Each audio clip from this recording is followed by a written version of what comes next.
You feel pain like no other pain, and you know that in your life it's going to be very difficult to... Prince William had remained silent through whispers, private warnings, and weeks of growing tension. But the moment he learned that Camilla had entered Balmoral for a concealed meeting about the future control of the estate, something inside him changed. This was no harmless family discussion. It was a secret gathering held without his knowledge, involving rooms, records, and powers tied directly to Queen Elizabeth's legacy, and William was finally ready to speak. Before we go deeper into what this really means for the royal family, make sure to subscribe so you don't miss a single update. William read the amended access schedule alone.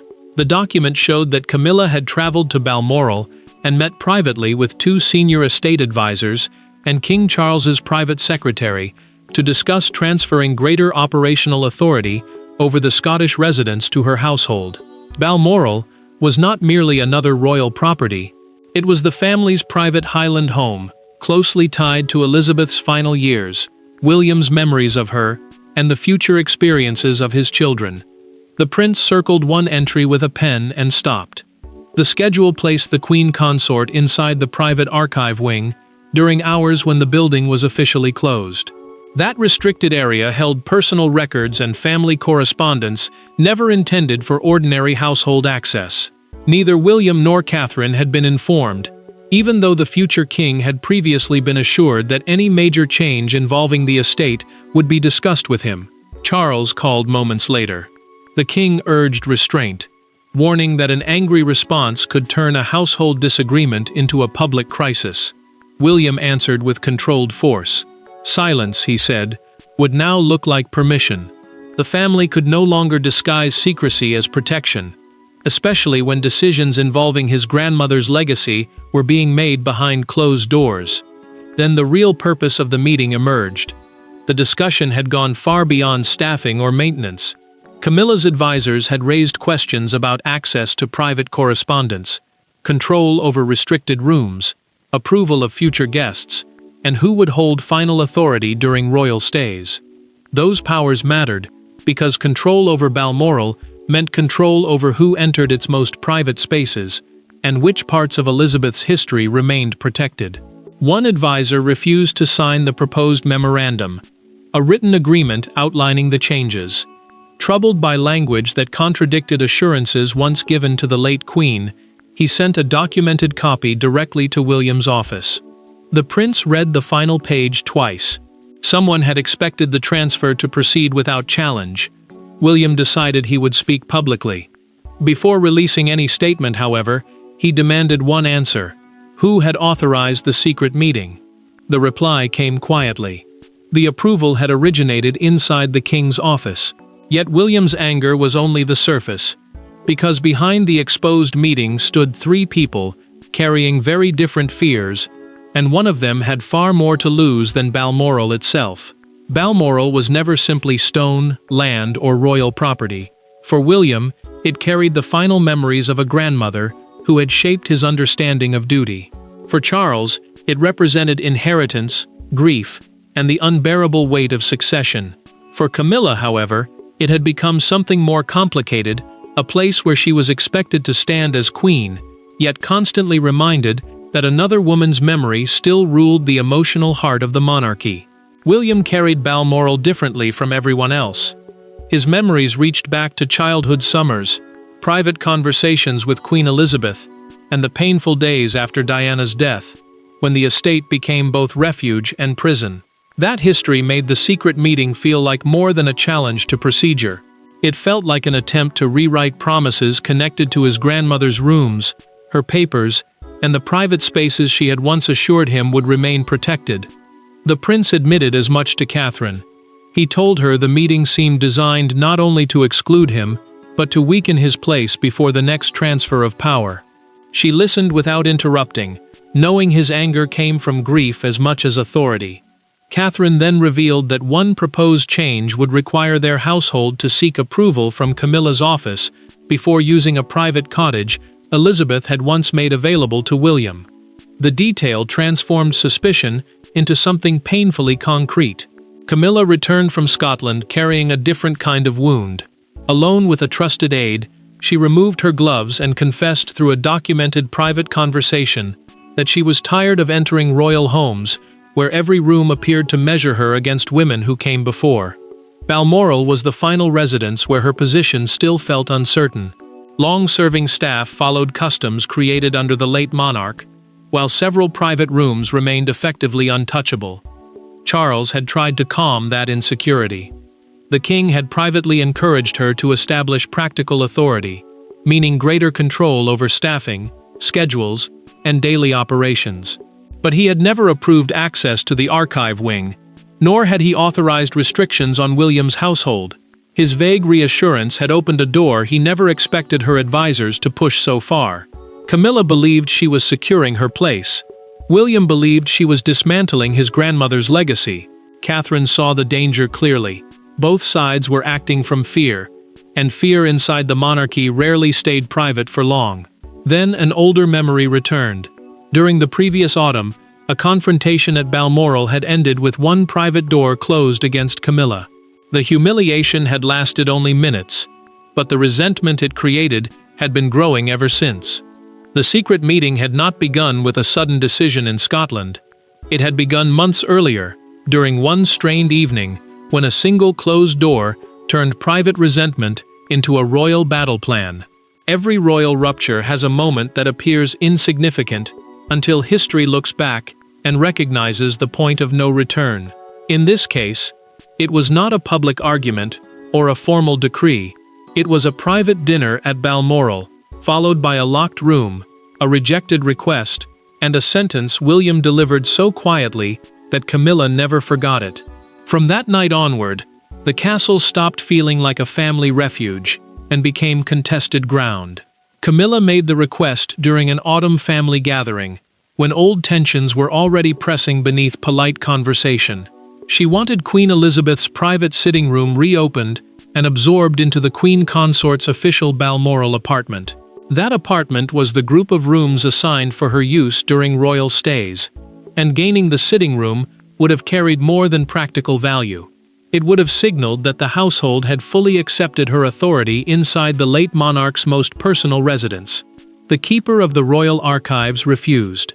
He explained that William had asked for the room to remain sealed until its papers, photographs, and handwritten notes were catalogued under Elizabeth's original instructions. The archive trustees, the people responsible for protecting private royal records, had not yet approved any changes. Camilla heard procedure. She also heard exclusion. After dinner, the Queen Consort confronted William in a narrow corridor. She asked whether he intended to preserve every room as a shrine, leaving the living monarch and his wife unable to move forward. The prince did not raise his voice. He answered that remembrance was not obstruction, and then delivered the sentence that stayed with her. Some doors remain closed because promises were made inside them. Camilla stood motionless as he walked away. The words sounded less like explanation than judgment. They told her that whatever title she carried, certain parts of Balmoral would remain beyond her reach, because another woman's memory still commanded greater loyalty. Later that night, she learned the restriction went further. William had instructed staff not to relocate several of Elizabeth's personal objects without written consent from the trustees. To him, it was protection. To her, it was evidence that he had quietly built barriers around the estate. Charles tried to calm the dispute. The king privately assured Camilla that her authority would eventually be clarified, believing the promise might ease her humiliation. Instead, she carried those words forward as permission. Months later, they became the emotional justification for the secret meeting. When the unsigned memorandum finally reached William, one phrase stopped him cold. Its language mirrored the corridor argument almost word for word, describing sealed rooms as obstacles to the functioning authority of the present household. The prince understood immediately. The meeting had not been administrative. It had been an answer to him. Now the hidden motive was no longer in doubt, and with the memorandum in his hand, William chose not to send another warning. He chose to face Camilla before the palace could bury the truth. There were no cameras, no advisors seated between them, and no carefully prepared palace language to soften what was about to be said. William entered the private drawing room, carrying the unsigned Balmoral memorandum. Camilla, was already waiting beside the fireplace. He placed the pages on the table without greeting her. She looked down, recognized the document immediately, and understood that the secret she had tried to contain had reached the one person most determined to stop it. William asked why she had summoned advisors to Balmoral without notifying him, the estate trustees, or the archivist responsible for Queen Elizabeth's private collection. The trustees were the people charged with protecting the estate's long-term interests, while the archivist controlled access to the late monarch's personal records. Bypassing them was not a small procedural error. It meant the meeting had been designed to move faster than formal scrutiny. Camilla insisted the gathering had been administrative. Charles's health, workload, and expanding responsibilities required greater delegation, she argued, and Balmoral could not continue operating through customs no one was willing to clarify. The Queen Consort said she had sought a functioning chain of authority, not a private victory. William pushed the memorandum toward her. He pointed to the clause requiring his household to request permission before using specific rooms and cottages. The prince accused her of disguising a personal campaign as reform, turning old resentment into a system that would weaken his family's connection to the estate.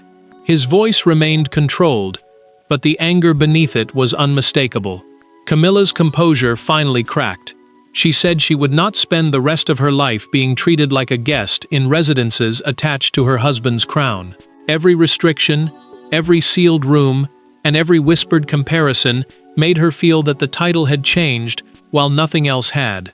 Then William revealed the handwritten notes. One advisor had recorded her statement that Balmoral must stop operating according to the emotional preferences of the next reign. The words struck harder when spoken aloud. They made the meeting sound less like housekeeping and more like an attempt to reduce William's memories, promises, and future authority to obstacles. Camilla answered that Charles knew she was seeking change. William asked one question in return: had the king authorized the archive discussion in writing? She could not answer. The silence became an admission neither of them could soften. Before William could press further, the door opened. Charles entered, saw the memorandum between his wife and son, and stopped. The room fell silent, as the king looked from Camilla to his son, because the next words would reveal whether this crisis was a misunderstanding or a struggle for control he had quietly allowed to grow. King Charles had spent years believing that patience could soften every division inside his family. But standing before William and Camilla, with the Balmoral memorandum exposed between them, patience suddenly looked like weakness. His wife expected protection. His son demanded the truth. The late Queen's instructions hovered over the room like an unspoken command. For the first time, Charles could no longer preserve peace by delaying a decision. He had to reveal where authority truly rested. Charles confirmed that he had allowed Camilla to consult advisors about household efficiency. He had wanted staffing, scheduling, and daily operations clarified, while his health and workload demanded more delegation. But the king firmly denied authorizing changes to archive access, family accommodation, or William's future rights. Balmoral's most sensitive areas were protected by a small trust structure, the keeper of the royal archives, and the sovereign acting under preservation commitments established after Queen Elizabeth's death. Those commitments were formal promises to safeguard her private rooms, papers, and personal wishes from ordinary household control. Camilla heard only abandonment. She told Charles that he had encouraged her to take responsibility and was now retreating because William was angry. The Queen Consort's voice remained controlled, but the hurt beneath it was unmistakable. She had entered the meeting expecting her husband to defend the authority he had urged her to build. Instead, the monarch was drawing a line around it. Charles sat down slowly and rubbed his forehead. He admitted the truth neither of them wanted to hear. He had reassured Camilla that her position would be strengthened, while telling William that Elizabeth's arrangements would remain untouched. The king had made different promises because he feared choosing one side would permanently wound the other. His attempt to protect everyone had left both feeling deceived. William then produced a sealed summary from the Balmoral trustees. The document stated that placing the late Queen's personal rooms under a household office would violate the preservation arrangement. The prince read the conclusion aloud. No interpretation could soften it. The proposed transfer had crossed a boundary Charles had no right to ignore. The king ordered the memorandum withdrawn and suspended every proposed change, yet he refused to condemn Camilla publicly. He insisted that the palace statement described the meeting as an administrative consultation that had gone beyond its intended scope. William rejected that language. A vague denial, he warned, would not be enough. The meeting had already reached the press, and silence would allow others to rewrite what happened. The future king said he intended to explain exactly why he had opposed it. Charles had stopped the transfer in private, but outside that room the machinery of scandal was already moving, and Camilla would soon discover that losing the decision was only the beginning of the fallout. The first consequence arrived without ceremony. Camilla returned to her office and found the Balmoral briefing folder removed from her desk. The meeting entries had been frozen, her planned calls with estate staff cancelled, and the advisor who arranged the gathering reassigned. No one raised their voice. No formal accusation was delivered. Yet in the silence of those administrative changes, she understood the new reality. The authority she had tried to secure had vanished overnight. Charles's private order halted every discussion linked to the meeting, and restored the previous access arrangements until the trustees completed an internal review. Those trustees were the small group responsible for protecting Balmoral's long-term legal and personal interests. Palace staff also received a new instruction: no future decision involving Queen Elizabeth's private rooms could move forward without William, the keeper of the royal archives, and an independent preservation representative. Camilla watched an aide remove the disputed memorandum from her red box, the locked case used to carry confidential royal papers. She asked whether William had demanded the action. The aide hesitated before answering that the instruction had come from the king. That detail wounded her more deeply than any public criticism could have done. Charles had not merely failed to defend the plan, he had personally dismantled it. The queen consort refused lunch with him and remained alone. She replayed the confrontation again and again, hearing William's accusations, Charles's confession, and her own silence when written authority was demanded. Her attempt to strengthen her place had exposed its limits instead. She held a title recognized across the monarchy, yet one private order had shown how quickly practical power could disappear. Then another discovery made the position worse. The advisor who had rejected the memorandum provided a documented account confirming that Camilla's office had requested a new Balmoral access protocol weeks before the secret meeting was scheduled. The protocol was a formal set of rules governing who could enter restricted spaces and under what conditions. This was no hurried response to confusion. It had been prepared carefully, long before anyone expected William to see it. Meanwhile, the prince's communications team drafted a statement with language restrained enough to avoid direct accusation, but clear enough to leave no doubt. Inherited memories, it said, could not be treated as obstacles, and promises made to the late queen would be honored. The future king knew those words would expose the heart of the dispute without naming Camilla. William did not release it. He went to Catherine alone, without staff or secretaries, carrying the draft and the knowledge that one sentence could defend Elizabeth's legacy or turn a family wound into permanent war. The scandal had stripped away titles, committees, and formal excuses, leaving William with one private choice, and Catherine with the power to decide what kind of future his statement would create. William arrived carrying the statement he thought he wanted to release. It was sharp, precise, and impossible to misunderstand. Catherine read it in silence while he stood by the window, anger still visible in the tension of his shoulders. When she finished, she did not defend Camilla, nor did she dismiss his pain. She simply placed the pages down and asked whether he wanted to win the argument or protect the monarchy his grandmother had entrusted to him. William told her silence would allow the palace to reduce the secret Balmoral meeting to a scheduling error. That would hide the real issue: an attempted shift in authority over private rooms, family accommodation, and records tied to Queen Elizabeth. The prince believed the public deserved more than a carefully softened denial, especially when promises made to the late monarch had nearly been altered without his knowledge. Catherine agreed that the truth had to be stated. but she warned that anger could corrupt even a rightful defense. If his statement sounded like revenge, Elizabeth's legacy would become a weapon in a family feud. The princess reminded him that protecting memory was not the same as punishing those who felt threatened by it. One approach preserved continuity. The other created another wound. William finally admitted what lay beneath his fury. The secrecy had carried him back to the days after Diana's death, when adults made life-changing decisions around him, while insisting silence was necessary for the institution. He had been young, grieving, and powerless. Now, seeing decisions about Balmoral made behind closed doors had awakened the same fear, that the family would again demand quiet from the person most affected. Catherine took his hand. She reminded him that his grandmother had prepared him to defend continuity without humiliating those who feared being left behind. Elizabeth understood that authority shown through cruelty became insecurity, not strength. William could stop the proposal without turning Camilla into the target of a public reckoning. Catherine rewrote the central passage.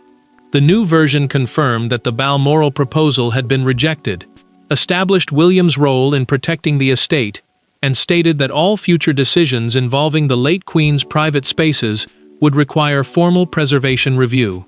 It named the boundary without accusing the Queen consort of disloyalty. William read the revision twice. Then he added one sentence of his own. No royal household may rewrite private promises simply because those who received them are no longer here to speak. The prince authorized the statement.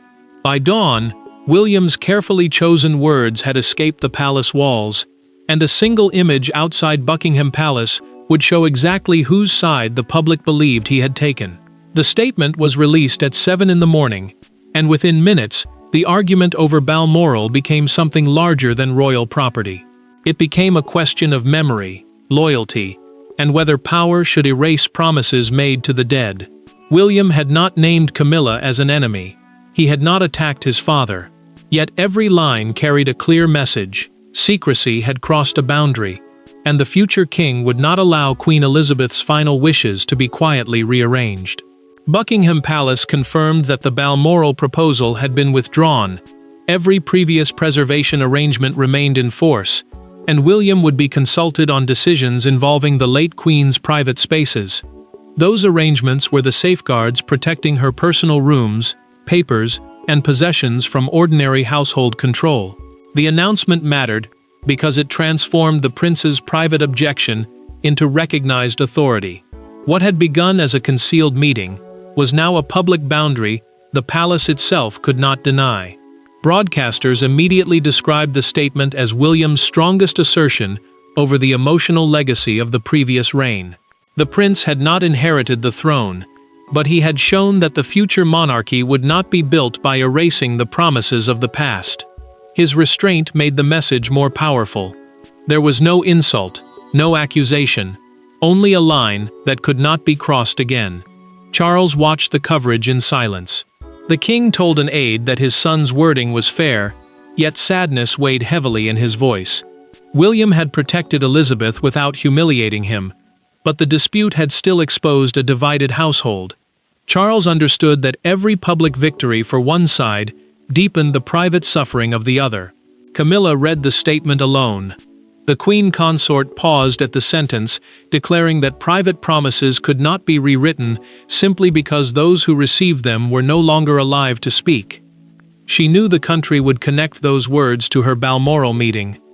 William had avoided naming her, but the meaning was unmistakable. Then the front pages arrived.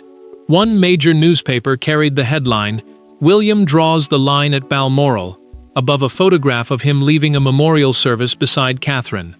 By midday, a small crowd had gathered outside Buckingham Palace, with flowers and handwritten cards addressed to Elizabeth's promise. One elderly woman told a live broadcaster, "He defended her without destroying his father." That sentence captured the public mood more clearly than any palace briefing could. The response left Charles with one final duty. Statements had protected the estate, but only a direct conversation could repair the family. The king summoned William and Camilla, Knowing the future of Balmoral now required a verdict spoken face to face. The nation had delivered its emotional verdict, but the monarchy still needed its own, and that verdict would come not through another statement, but through one final meeting between father, son, and queen. The final meeting took place without lawyers, household secretaries, or carefully stacked briefing folders. Charles sat between William and Camilla, not as a sovereign managing an institution, but as a husband and father, confronting the cost of his own hesitation. Balmoral had exposed more than a secret gathering. It had revealed grief left unresolved, authority left undefined, and resentment allowed to grow behind polite doors. This time, the king refused to postpone the truth. Charles confirmed that the disputed memorandum was permanently void. Queen Elizabeth's private rooms, records, and personal arrangements would remain protected under the existing preservation structure the formal system created to prevent her most personal spaces and papers from being altered through ordinary household decisions. The king then established a clear protocol for the future. William would hold a permanent consultative role over Balmoral's legacy spaces, while Camilla would retain authority over normal household operations and ceremonial matters during the present reign. Charles turned first to his son. He apologized for allowing uncertainty to surround promises that should have been defended clearly from the beginning. The monarch admitted that by delaying a firm decision, he had forced William to fight for boundaries that should never have become negotiable. The prince listened without triumph. He had wanted clarity, not his father's humiliation. Then Charles faced his wife. He acknowledged that his vague encouragement had placed her in an impossible position, where duty, insecurity, and ambition became dangerously entangled. The king had asked her to establish authority without defining its limits, then stepped backward when those limits were crossed. Camilla heard the confession in silence. The queen consort accepted the ruling. She relinquished any claim to Elizabeth's private sitting room and admitted that trying to force belonging through control had only deepened the feeling that she did not belong. No title could erase memory. No rearranged room could create acceptance that had not been freely given. William answered with restraint. He promised the dispute would not be used to publicly humiliate her, but insisted that no future meeting affecting inherited royal commitments could take place without written authority and full family consultation. Camilla agreed. This time, there would be no hidden schedules, no private assumptions, and no silence mistaken for permission. The Balmoral crisis changed all three of them. William stopped behaving like a prince waiting for approval and began acting like a future king responsible for limits, memory, and continuity. Charles learned that avoiding conflict could create a deeper betrayal than choosing a side. Camilla discovered that royal acceptance could not be secured by quietly rearranging the past. The monarchy survived because the truth forced each of them into a clearer role. And when the doors finally closed, Balmoral remained exactly what Queen Elizabeth intended it to be. Not a prize claimed by the strongest voice, but a trust protected by those willing to place duty above fear. Thanks for watching. Please don't forget to like and subscribe, and we will see you in next one.